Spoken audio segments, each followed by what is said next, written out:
कि आप बोल रहे हैं कि आकांक्षा जी का जान लिया गया है, बट जिस तरह वो रो रही थी लाइव में आके ना, अगर नहीं रोती तो मुझे शक जाता इस चीज को लेके कि हो सकता है कि जान लिया गया है। क्योंकि कोई फिल्म कर रहा है, कोई पार्टी कर रहा है, फिर अचानक मर कैसे गया। बट वो रो रही थी तो रोने पे डिप्रेशन में कितनी थी वो साफ झलक रहा था, कितनी वो परेशान थी। अब रही बात की जान से मारने की, तो देखिए ये जरूरी नहीं होता है कि कोई ऐसा मारे, ये जरूरी नहीं होता है। कोई यहाँ से भी मार सकता है आपको।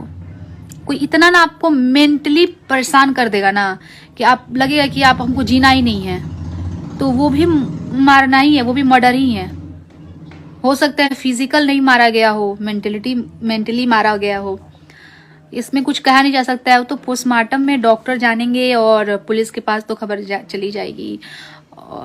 जो लोग भी उनके करीब थे, कुछ जो सिंगर हैं जो उनके करीब थे, उनका भी तो सुनने में आ रहा है कि नंबर वगैरह पुलिस ले चुकी है। पुलिस घर पे भी गई थी बट वो थे नहीं। तो ये भागना अच्छी बात नहीं है। अगर आप किसी को इतना प्यार करते हैं तो भाग क्यों रहे हैं? सबसे पहले मुझे लगता है कि उनको पहुंचना चाहिए था, क्योंकि नहीं पहुंचे तो क्या कारण है वो तो भाई वही जाने, लेकिन थोड़ा सा तो खटक रहा है ये चीजें। जो हुआ सो बहुत बुरा हुआ, और जो अगर दोषी होगा तो उसको सजा, तो मैं बस इतना ही करूंगी कि प्रे करूंगी भगवान से, माता रानी से। माता रानी का दिन चल रहा है और बस उनको न्याय मिलना चाहिए।